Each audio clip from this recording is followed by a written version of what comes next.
A church full of grace. The News Church.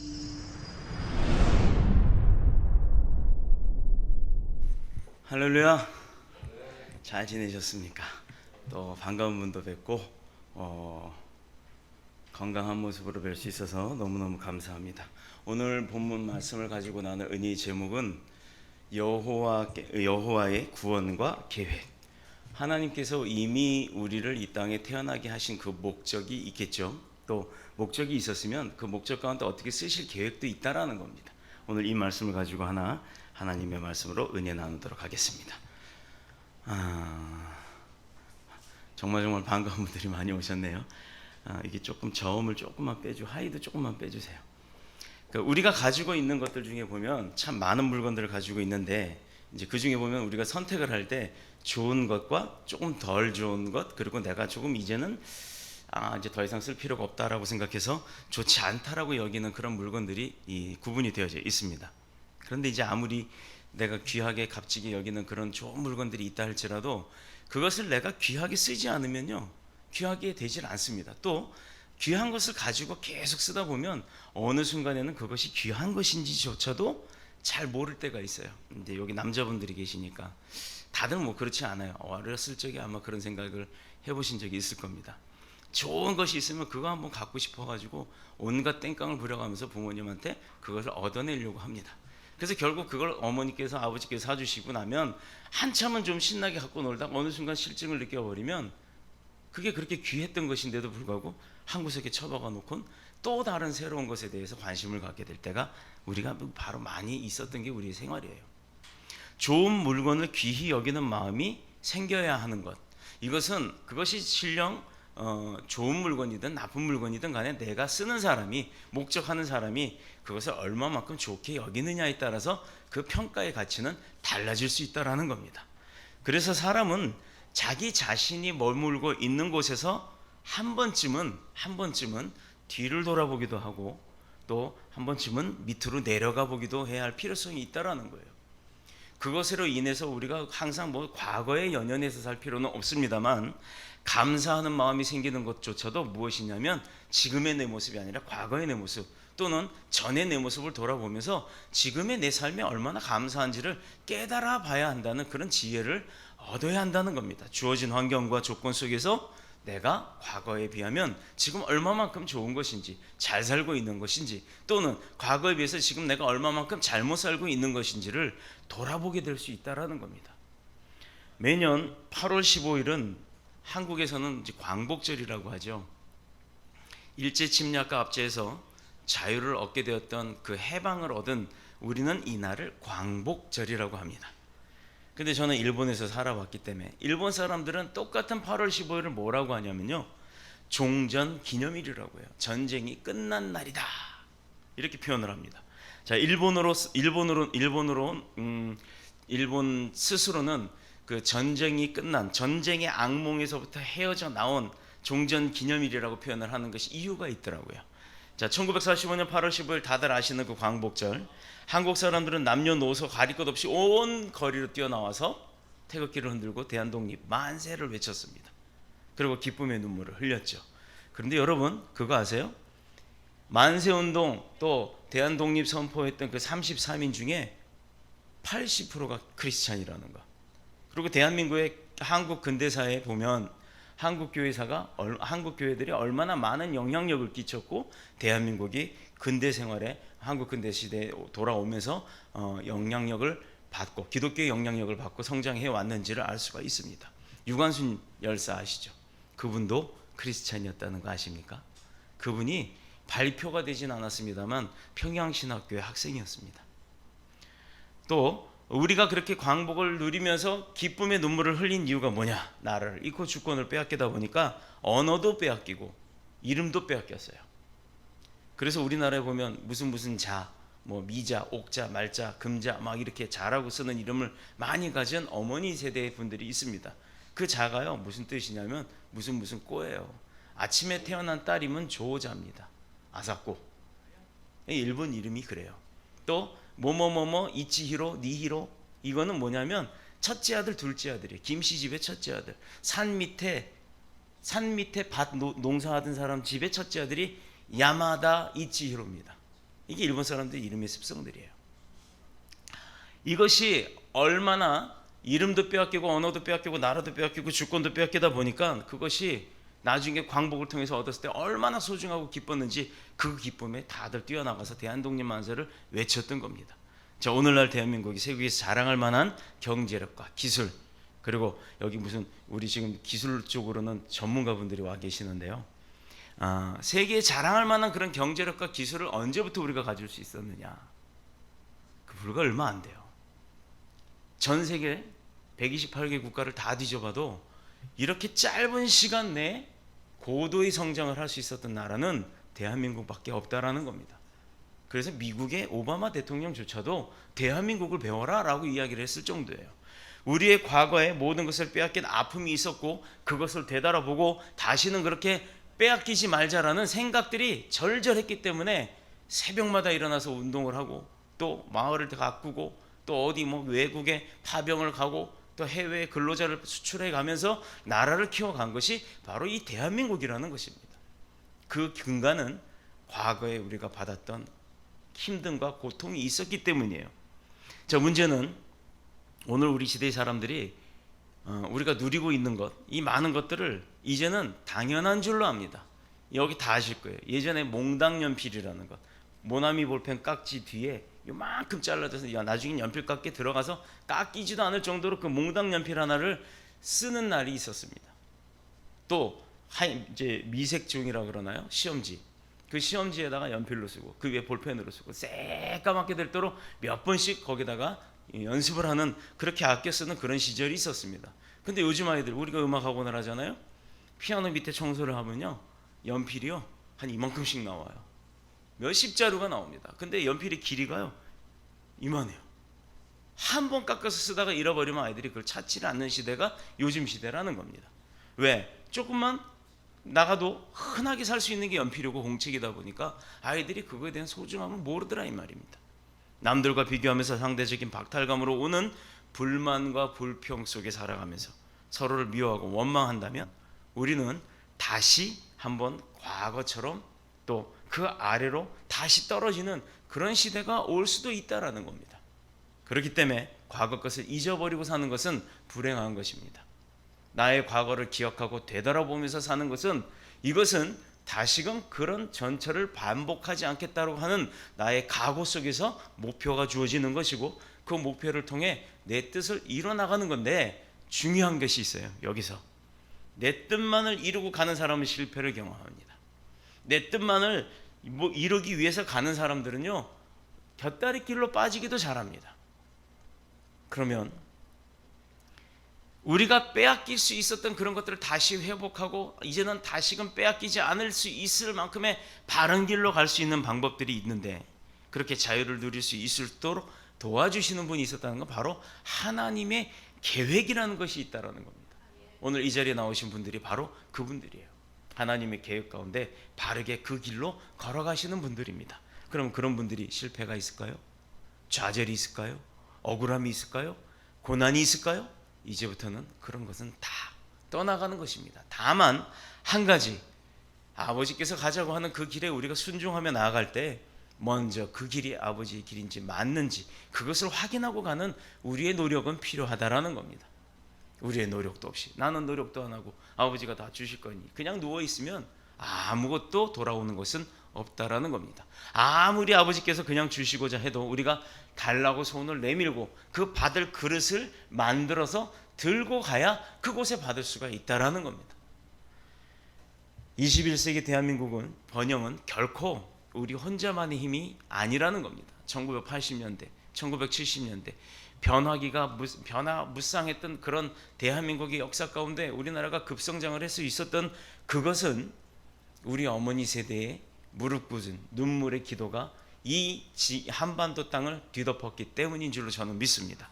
여기에는 많은 나라와 민족들의 도움도 있었겠지만 그 배후에는 늘 우리를 불쌍히 여기시고 긍휼하게 생각하시는 하나님이 솜털 같은 우리의 그 마음들을 주장하셔서 머리털보다도 많은 일들을 다 관찰하시고 이끌어 주셨던 하나님의 은혜가 우리 가운데 있었기 때문에 그렇게 우리나라가 발전한 줄로 저는 믿습니다.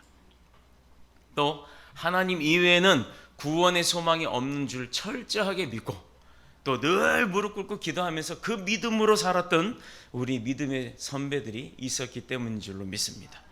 이스라엘이 수천 년의 역사를 통해서도 셀 수 없는 많은 위기를 겪었고 어마어마한 공격들을 받고 살았습니다.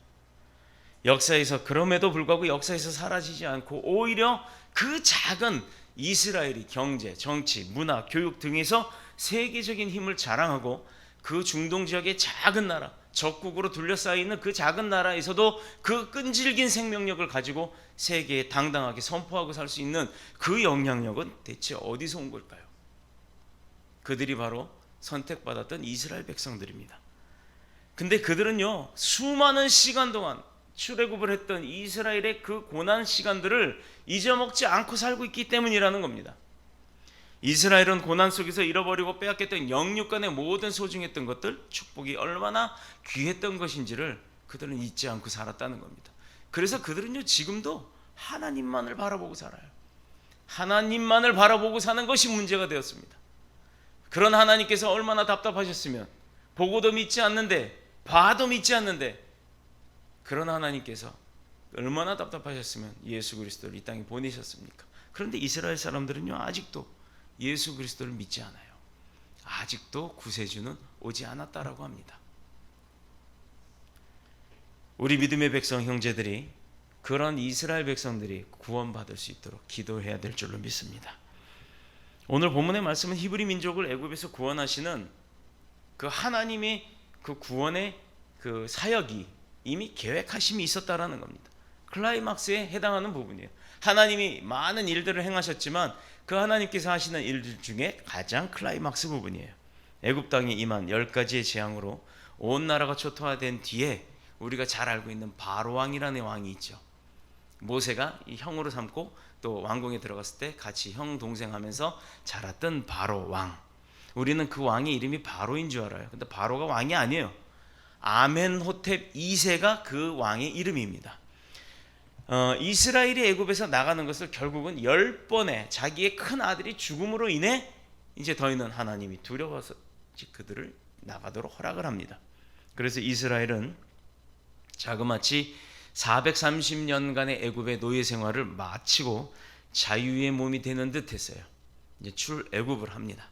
그러나 바로 왕의 욕심은 자기 스스로의 약속을 번복하게 만들었고 이미 출애굽했던 그 이스라엘 백성들을 군대를 동원해서 쫓게 만듭니다. 이스라엘은 홍해에 가로막혀 추격해오는 애국 군대로 인해 사면초가의 신세에 빠졌어요. 자, 오늘 본문이 강조하는 내용이 뭔가요? 4번씩이나 말씀하고 있는 게 뭐냐면 여호와께서라고 하는 말입니다. 모세가 바로 왕이 이스라엘 백성이가 아니라 여호와께서라는 말이 4번씩 나옵니다. 이것은 이스라엘이 자력으로 스스로를 구한 것이 아니라는 거예요. 이스라엘 백성이 모세가 끄집어낸 게 아니라는 거예요. 모세를 움직인 것도, 이스라엘 백성이 그 모세를 보고 따라가기로 작정한 것도 하나님께서 하신 거라는 겁니다. 자, 그렇다면 우리는 어떻게 여기 적용이 되겠어요? 오늘 이 자리 정말로 피곤합니다.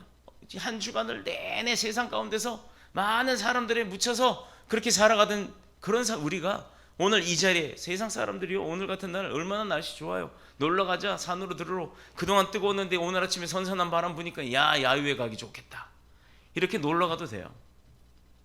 그럼에도 불구하고 이 자리에 나와 계시는 여러분들은 하나님이 계획 가운데 정말 순종으로 나오신 분들이라는 겁니다. 그렇다 그러면 세상에 나가 묻혀 있는 사람들과 이 자리에 나와서 하나님의 말씀을 듣기를 원하는 여러분들과의 모습은 어떻게 변화가 될까요? 어떤 차이가 생길까요? 그것은요, 두고 보면 아는 거예요. 하나님이 우리를 어떻게 구원하셨고 어떻게 계획하시고 어떻게 쓰시는지. 그래서 믿음의 백성들은요, 길 가다 얼굴을 마주봐도요, 생판 모르는 사람이라도 이분이 믿는 분인지 아닌지, 특히 목사님들, 장로님들, 권사님들은요, 지나가만 봐도 알아요. 왜? 얼굴에 광채가 난다 그러잖아요. 그런데 세상 일에 쩌들어 사는 사람들 보세요. 온통 세상에 오만 그 고통의 인상을 다 찌부러뜨리고 그리고 길을 걸어 다니고 있습니다. 요 버스 정류장에 저는 가끔가 앉아 있어요. 멍하니 사람 구경하러. 그런데 이 사람은 어떤 사람, 저 사람은 어떤 사람인지 다 보인다 이 말입니다. 모세가 백성에게 이르되 너희는 두려워하지 말고 가만히 서서 여호와께서 오늘 너희를 위하여 행하시는 구원을 보라. 너희가 오늘 본 애굽 사람들이 영원히 다시 보지 아니하리라. 여호와께서 너희를 위하여 싸우시리니 너희는 가만히 있을지어다. 하나님께서 우리를 위해서 대신 싸워주신다고 합니다. 우리는 가만히 있으래요. 예배당에 와서 편안하게 졸기도 하고 잠자기도 하고 밥을 먹기도 하고 심지어는 춤추고 놀기도 하고 찬양하기도 하고 얼마나 감사합니까? 이건 아버지의 집에 내가 왔으니 얼마나 편안해야 돼요. 먹고 싶으면 먹고 마시고 싶으면 마시고 물도 먹고 커피도 먹고 다 자유입니다. 아버지 집에서 와서 하는 모든 일은 하나님 앞에 드리는 우리의 재롱이 될 수 있기를 축복합니다. 하나님께서 이스라엘의 형편을 너무 잘 아시고 그렇기 때문에 가만히 있으라 명령하셨습니다. 그때 이스라엘의 수준은 어땠느냐? 오늘 11절 12절 말씀에 나옵니다. 그들이 또 모세에게 이르되 애굽에 매장지가 없으므로 당신이 우리를 이끌어내 이 광야에서 죽게 했느냐? 라고 따지는 거예요. 기껏 모세가 고통받는 이스라엘 백성들을 끄집어내갖고 광야로 왔는데 광야에 오니까 힘들다 이거예요. 먹을 것도 없고 물도 없고 잠자려고 하니까 춥기도 하고 낮에는 뜨겁기도 하고 이런데 왜 우리를 이런 생고생을 시키느냐? 아싸리 이집트 애굽에서 그냥 땅 파고 돌 깎는 그 노예 생활하는 게 오히려 낫다. 막 우리 거기 묻을 데가 없으니까 여기까지 끌고 와서 광야에서 죽게 할 거냐? 라고 이렇게 따지더라 이 말입니다.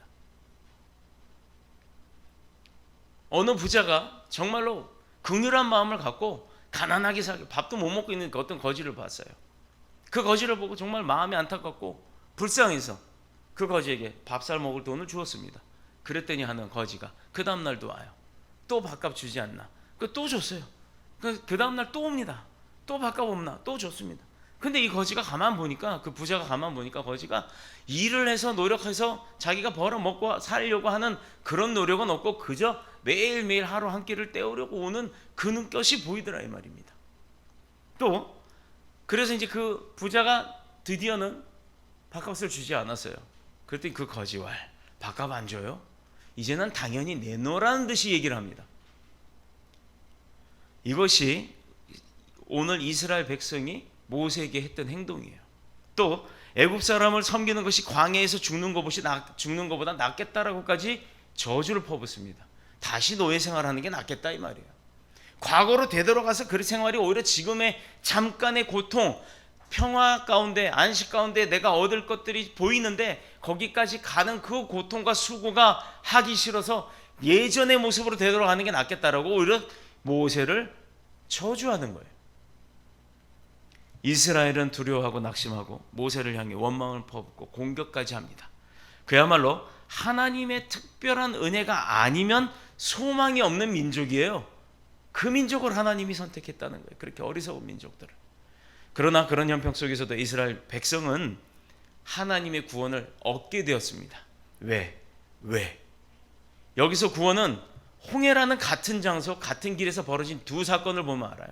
자, 이스라엘 백성이 홍해를 건널 때 어땠어요? 모세가 팔을 드니까 그 홍해 바다가 갈라져서 물로 벽이 생기고 그 안에 바닥으로 뽀송뽀송한 바닥으로 이스라엘 백성이 걸어갔다 그랬죠. 그런데 그 뒤에 애굽 군사들이 쫓아옵니다. 그 군사들이 쫓아왔을 때 다시 바다를 향해 명령을 했더니 그 바다가 어떻게 해요? 바다의 기운, 바다의 원래의 모습을 회복했다 그러잖아요. 그렇게 땅을 만들어줬고 벽을 만들어놨던 그 바닷길이 그냥 뭉쳐버린 겁니다. 다시 바다로 된 거예요. 홍해 바다도 보았고 이스라엘 백성이 걸었던 아라바 광야와 와디럼이라고 하는 광야도 가봤습니다. 우리는 흔히 사막이라고 생각하지만 사막이 아니에요. 사막이라고 설교하면 틀리는 겁니다. 그곳은 사막이 아닙니다. 그냥 적색 모래 같은 흙이, 고운 모래 같은 흙이 눈에 보이는 만큼 쫙 퍼져 있어요. 그 퍼져 있는 모든 곳이 다 광야입니다. 그곳에서 40년은 살았어요. 이스라엘 백성들이. 얼마나 힘들었겠어요. 그 고통 이후에 얻었습니다. 어떤 것? 가나안 그 축복의 땅을. 우리가요 80년 100년 이렇게 살면서 우리 여기 지금 학생도 있지만 저 학생이 지금 고3이에요. 고3이 보통 고3이면 부모들이 어떻게 해요? 주일날도 학원 가라 그래요. 그런데 오늘 예배 왔어요. 얼마나 대단합니까? 저 아이가 어떤 마음으로 왔겠어요? 하나님 앞에 간절히 매달리는 마음으로 온 겁니다. 하나님, 나 대학 합격하게 해주세요. 근데 그 시간에 가서 공부하고 있으면 공부가 될까요? 안 될 거예요. 분명히 안 돼요. 저는 많이 봤어요. 학생들을 많이 봤기 때문에. 우리 여기 피아노 치고 드럼 쳤던 반주자, 저 친구도 고3 때요, 얼마나 공부를 열심히 하는데, 근데요, 손을 바들바들 떨어가면서 공부를 해요. 근데 저 아이가요, 저 딸이 어떤 은혜를 입었냐, 서울시인데 수시 시험을 봤는데요, 수석으로 입학을 했어요.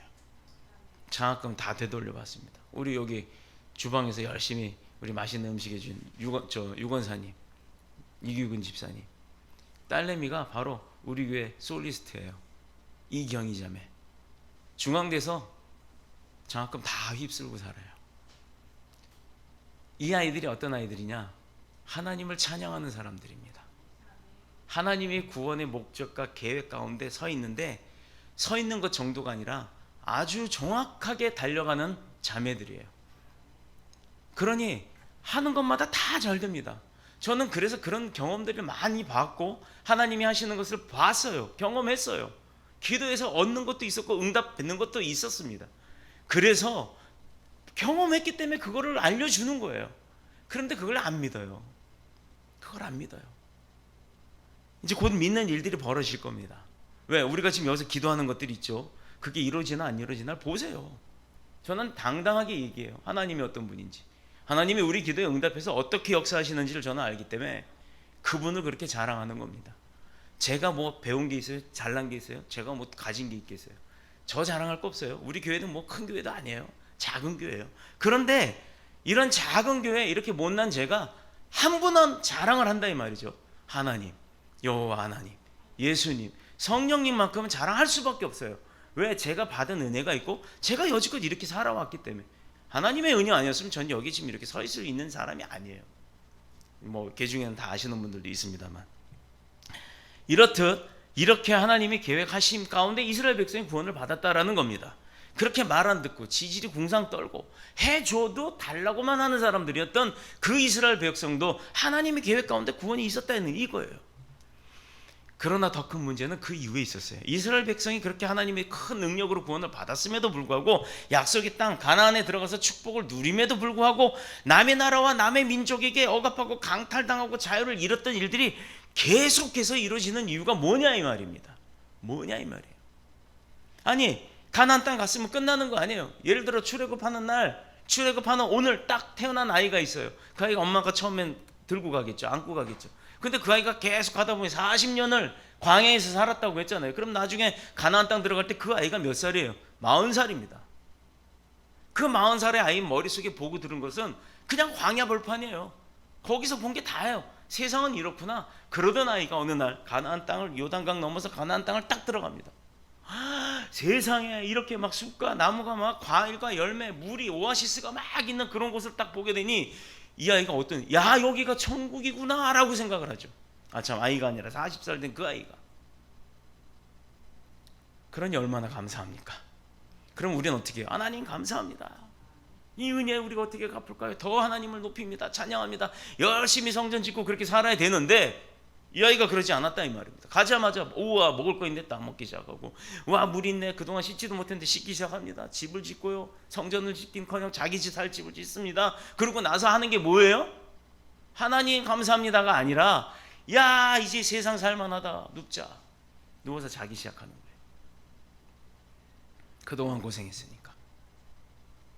하나님이 그렇게 사는 사람을 붙들어 놓고 계심에도 불구하고 그 40살 된 아이가 그렇게 하나님을 높인다고 했으면서도 자기 주어진 것에 만족하다 보니까 하나님을 잠깐 잊어버린 거예요.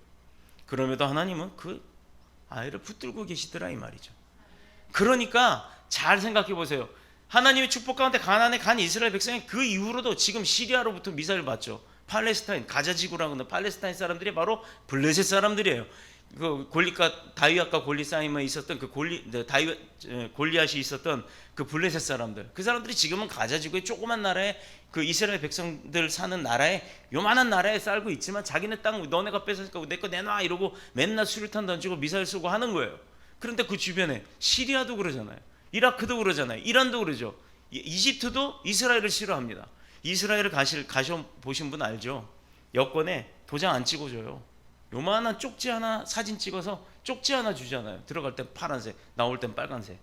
왜 자기네 비자를 그렇게 찍어주냐면, 스탬프를 안 찍었냐면, 이스라엘 스탬프가 찍힌 여권을 가지고 다른 중동 지역을 가면요 출국 금지예요. 안 들여보내요. 우리나라에 적국에 갔다 온 사람이라고 안 들여보내요. 그래서 이스라엘 나라가 그 종이에다가 줍니다. 그 대신에 애매한 게 있어요. 들고 다니다가 종이 잃어버리면요 출국을 못해요. 입국했다가 못 나옵니다. 신원 확인되기 전까지. 바로 이런 거예요. 그렇게 공격을 많이 받고 적국 속에 둘러싸여 있으면서도 지금 그 조그만 나라가 먹히지 않고 살고 있는 나라가 이유가 뭘까요? 하나님께서 돌보시기 때문입니다. 그런데 축복받은 그들이 왜 자꾸 그렇게 사냐 이거죠. 아직도 예수 그리스도를 인정 안 해요. 그러니까 지금도 그렇게 어렵게 삽니다. 와, 먹을 거 많다, 씻을 거 많다, 오아시스 좋다. 그러고는 거기에 누워서 누리기만 하다 보니까 하나님 앞에 나오질 않다 보니까, 하나님의 일을 하지 않다 보니까 하나님으로부터 보호는 받지만 공격도 받더라 이 말입니다. 그러니 이제 어떻게 해야 합니까? 우리가요 주어진 것에 감사할 줄 알면 감사하는 만큼 더 열심히 충성을 해야 하는 게 바로 하나님의 계획인 거예요. 그렇게 해서 더 많은 것들을 받으라 이 말입니다. 하나님 내가 너 줬으니까 이만큼 나를 위해서 일해, 이 조건이 아니에요. 하나님은 무조건 주시는 분이고 주신 거에 대한 감사가 넘칠 때마다 더 부어주시려고 하는 거예요. 우리가 예를 들어서 저는 아이가 둘이잖아요. 자꾸 주마다 아이들 이야기를 하게 되네요. 그 어떤 아이가 있는데 그 아이가 부모님한테 뭐 조그만 거 하나만 줘도 부모님한테 막 오바를 합니다. 우와 이렇게 귀한 걸 주셨어요. 우와 우리 엄마 아빠 최고 막 이렇게 해봐요. 근데 어떤 아이는 줘도 하고 쑥 주머니 넣고 가요. 이건 줘도 고맙단 말도 안 해요. 이건 이건 준 사람이 나중에 이건 뭐야, 이거 고마움 갖는 거야? 심지어 나중에 돈도 줘봅니다. 돈도 줬는데 왜? 똑같아요. 이러면요 100원짜리 하나를 줘도 우와 이러는 아이한테 더 주고 싶은 겁니다. 마찬가지예요. 뭐 하나 축복의 은혜가 있었으면 그 은혜 가운데 우리가 하나님 앞에 우와 이러는 그런 백성들에게 하나님은 더 주시려고 하는 거예요. 바로 그런 것이 다 팁이에요. 우리가 축복받는 계기는 바로 이런 것에서부터 시작이 되는 겁니다. 본문 31절의 말씀을 보면 이스라엘 여호와께서 애굽 사람들에게 행하신 그 큰 능력을 보았으므로 백성들이 여호와를 경외하며 여호와와 그의 종 모세를 믿었더라라고 마지막에 얘기를 합니다. 이거 보세요. 여기 중요한 게 있어요. 이스라엘이 여호와께서 애굽 사람들에게 행했던 그 큰 능력. 자, 애굽 사람이 우리를 괴롭혔어요. 근데 괴롭혀서 내가 그 사람들 대적 못해요. 그러니까 하나님께서 나를 지키시는 하나님께서 애굽을 칩니다. 심지어 10가지의 재앙을 통해서 쳤어요. 그랬더니 그 왕이 드디어 애굽이 손을 들고 야 너네 가라 하고 내보냈죠. 그때 이스라엘 백성이 그 애굽에 임했던 걸 이스라엘 백성들도 봤단 말이에요. 하나님의 능력을 봤단 말이에요. 그리고 나서 하나님과 그의 종 모세를 믿더라 이 말입니다. 왜 그전에는 안 믿었어요? 왜 그전에는? 그럼 더 빨리 나갔을 수 있었잖아요. 더 빨리 해방될 수 있었잖아요. 이것도 팁이에요. 왜 내가 매를 맞아야 아픈 줄 압니까? 맞지 않고도 몽둥이만 봐도 저거 맞으면 아프다는 걸 기억해야 된다는 거예요. 그래서 하나님 앞에도 우리는 늘 회개하는 마음으로 사는 겁니다. 우리가 아무리 잘한다고 해도요 실수하고 잘못하거든요.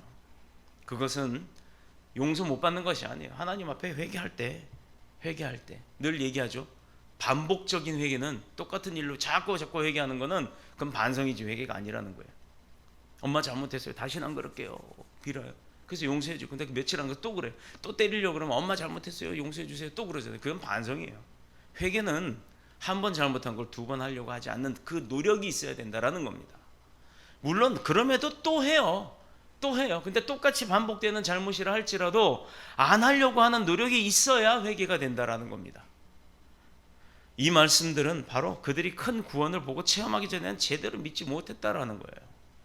성경이 바로 그런 지혜를 주는 겁니다. 내가 성경에서도 매 맞았다고 나도 매 맞을 이유는 없는 거예요. 성경에서 매 맞았으니 우리는 간접 체험이라는 게 있잖아요. 성경의 진리를 보고 우리는 그러지 말자. 내 경험의 과거는 요만한 겁니다. 그런데 나와 남의 경험의 과거는 그 사람의 위인전을 보든 뭐 아니면 역사서를 보든 다른 것들을 보면서 간접 체험을 할 수 있죠. 그랬을 때 큰 은혜가, 큰 구원의 역사가 우리 가운데도 있다라는 겁니다. 자신들이 받은 은혜와 축복을 시간이 갈수록 당연하게 여기지 맙시다. 이것은 누군가의 도움을, 사람으로부터 받는 도움도 그 도움에 있어서 그 감사함이 있는 거예요. 저는요, 도움을 많이 받고 살아요. 참, 근데 그 도움을 주시는 분들이 얼마나 그렇게 고맙고 감사한지 몰라요. 근데 가끔 보면 내가 작은 거지만 나를 도왔던 분한테 도움을 줄 수 있다는 게 얼마나 행복한지 몰라요. 뭐 때로는 졸리기도 하고 피곤하기도 하고 힘들기도 하고 바쁘기도 해요. 그런데도 그분이 뭔 도움을 요구하잖아요. 그러면 만사 제껴놓고 갑니다. 왜? 내가 그분을 도울 수 있다는 그것이 얼마나 기쁜지 몰라요. 하나님도 나를 도우시죠. 근데 나도 내가 하는 작은 일, 내가 하는 작은 섬김, 작은 충성이, 작은 예배가 하나님이 기뻐하시는 일이라면 얼마나 행복합니까? 바로 이것이 다르다라는 거예요. 얼마 전 8월 15일이 지났어요. 요즘 일본과 굉장히 사태가 안 좋아요. 그런데 일본의 원래 역사를, 우리가 일본의 역사를 배워보면, 저는 이제 일본 선교를 위해서 일본학을 방통대에서 공부를 따로 했습니다. 선교사가 되려고 한 건 아니지만 일본을 선교한다고 하면서 일본을 몰라서 이건 아니지 않느냐, 일본을 알자 하고 해서 일본학을 배웠어요. 그런데 재밌는 게 있습니다. 일본의 원래 토종 민족이 어떤 사람들인 줄 아세요? 이누이족이라고 하는 사람들이 홋카이도, 그러니까 북해도 지방에 지금 일본 인구의 3%밖에 안 남아 있습니다. 그들의 외양은 키도 작고 털이 많아요. 그래서 이 눈썹이, 옛날에 우리 개그 프로그램에 일자 눈썹에 엄매기주고 이거 나왔죠. 실제 이누이족은 여기 눈썹이 거의 붙었어요. 여기가 미간 사이에 털이 많아서. 그리고 또 하나의 특징, 앞니빨 사이가 벌어져 있습니다. 거의 이빨 반쪽이 들어갈 정도로. 근데 그 족이 다 그래요. 그리고 150일 안 넘어가요. 남자고 여자고. 자, 그 사람들이 일본에 살았는데 우리나라 삼국시대에 가야국이라는 거, 통일신라 시대 이전에 가야국이라는 나라 잠깐 있었죠? 기억나나요? 그 가야국이 우리나라에 나중에 통일신라 시대 때는 어떤 지역이었죠? 죄진 사람들이 유배 가는 곳이었습니다. 유배지. 자, 또 중국에 심양이라는 곳이 있어요. 심양이 바로 바닷가예요. 그 바닷가의 심양은 사방이 산으로 둘러싸여 있고 푹 꺼져 있는 지역입니다. 우리나라의 가야국 지역도 그랬어요. 거기가 천혜의 유배지예요. 가다 놓으면 도망쳐 나올 방법이 바다밖에 없어요. 그래서 가야국이나 심양에 있었던 그 죄인들이 도망갈 곳이 없어서 배 타고 도망간 곳이 어디냐? 바로 일본입니다. 그런데 일본에는 농경사회도 아니고요, 옷도 안 입고 사는 사람들이 많은 시절에 가야국과 중국에서 사람들이 건너갔는데, 이 사람들의 습성이 뭐예요? 칼 잘 다루고 돌 잘 다루고 싸움 잘하는 이런 폭력배들이고 죄인들이었어요. 이런 사람들이 일본 땅 넘어가니 일본의 백성들 정복하기 쉬웠죠. 밀고 올라가서 그들이 밀려 올라간 게 북해도까지 도망쳐가 사는 겁니다. 그래서 우리는 일본의 역사를 보면 일본에 사는 지금 일본인들의 대다수가 야마토인이라고 하는 대륙 사람들이에요. 한국과 중국에서 넘어간 사람들이 대부분입니다. 이들이 그걸 알아요. 자기들의 역사를 압니다. 절대 아니라고 우깁니다. 그래서 지금까지도 자꾸 대립이 생기는 겁니다. 침략의 야욕이 있는 그들, 우리는 그들을 미워하죠. 그러나 그들의 생각과 습성들은 잘못되었기 때문에 미워할 수밖에 없어요. 그리고 이번에도 뭐 경제 침탈이라고 해서 또 대립이 되고 있습니다. 그러나 우리는 크리스찬의 백성들이에요. 크리스찬은 그들이 우리를 그렇게 힘들게 해도 그렇기 때문에 그들을 사랑해야 하는 줄로 믿습니다. 육적으로야 우리가 너무 힘들고 밉고 정말 한 대 때려주고 싶죠. 그러나 그들도 하나님의 백성이기 때문에 우리도 그들을 위해서 기도해야 하는 겁니다. 그들이 구원받으라고, 구원받기를 원해서. 하나님도 그 마음을 알고 있기 때문에. 일본 이야기를 잠깐 접고 다시 한번 넘어갈게요. 우리 독립운동사에 보면 안중근 의사가 있죠. 우리 처갓집 연관이 있을 것 같아요. 왜냐하면 여기 우리 회장님도 그 같은 근자 돌림이시거든요. 그래서 그분이 우리 중국 갔을 때 안중근 의사 그 기념비가 있었는데 거기 보니까 견리사의 견위 원명 이렇게 한자어 써 있는 그 문구를 봤어요. 이게 잘 아실 거예요. 이익을 보거든 의를 생각하고 위태함을 보거든 목숨을 그냥 내어주라라는 의미예요. 이것은 나를 희생해서 또 올바른 일이라면 나를 희생해서까지 그 일을 이루라는데 그 의미입니다. 그는 일본에 저항해서 대한민국의 독립을 위해 싸우면서도 동족은 물론이고 일본에 대한 그리스도의 사랑을 잊지 않았어요. 안중근 의사 기독교인인 거 아세요? 모르셨죠? 독립투사들이 기독교인이 참 많았습니다. 저도 몰랐는데 한국교회 근대사라는 것을 학교에서 학생들한테 가르치려고 연구하다 보니까 그 연구 시적 자료도 엄청나게 나왔는데 독립투사 또 독립선언문 낭독한 33인의 95% 그리고 독립투사의 45%가 크리스찬이었습니다. 조선 총독인 이등방문의 심장을 향해 권총을 쐈지만 많은 일본 사람들이 오히려 안중근 의사를 존경한다는 사실만 봐도 이것이 그 안중근 의사가 어떤 마음으로 살았는지를 알 수 있다는 거예요. 바로 예수 그리스도의 사랑. 그렇기 때문에 우리는 일본이 미워도 그 일본을 사랑할 수밖에 없는 겁니다. 예수님은 나는 너희에게 이르노니 너희 원수를 사랑하며 너희를 핍박하는 자를 위해 기도하라. 이같이 한즉 하늘에 계신 너희 아버지의 아들이 되리니 이는 하나님이 그 해를 악인과 선인에게 비치게 하시며 비를 의로운 자와 불의한 자에게 내리우심이니라. 이게 마태복음 5장 44절과 45절의 말씀이에요. 나를 해롭게 하는 자를 위해서 기도하래요. 그를 품으래요. 그를 안으래요. 그래야 하나님이 기뻐하신다는 겁니다. 그러니 내게 적이 어디 있어요? 적 없어요. 그가 나를 계속해서 힘들게 해도 그들을 그냥 인정하라는 겁니다. 이것은 하나님의 백성된 우리들의 이웃에 대한 진정한 모습이에요. 나와 그와의 관계는 나빠도 그도 하나님의 백성을 인정하라는 거예요. 자동차를 몰고 다니다 보면 내가 아무리 조심해도요, 방어운전을 한다 그래도요, 와서 들이받는 사고는 막을 수가 없습니다. 사고 당하지 않았다는 것은 우린 그러죠. 아유 다행이네, 크게 안 다쳤네, 크게 안 부서졌네, 나 안 죽었네, 다행이네. 이제부터 크리스찬들은 다행이란 말 쓰지 마세요. 다행이 아닙니다. 그 사건조차도 하나님이 나를 감싸고 보호하셨기 때문에 더 큰 사고가 안 난 것이라 이제는 감사로 여겨야 되실 줄로 믿습니다. 이 귀중한 것들, 그 소소한 것, 작은 것에서부터 감사와 행복을 느끼는 것, 이것이 바로 하나님이 주시는 행복의 계획이에요. 그게 바로 우리의 구원입니다. 한일 관계뿐만 아니라 아시아의 모든 나라들이 서로가 조심한다고 상대를 배려한다 그러면 지금처럼 이렇게 무기산으로 돈 드는 일은 없을 거예요.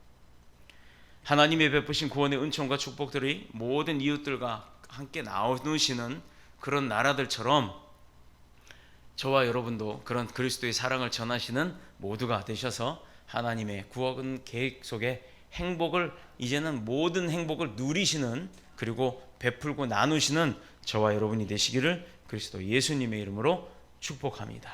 축원합니다. 기도드리겠습니다.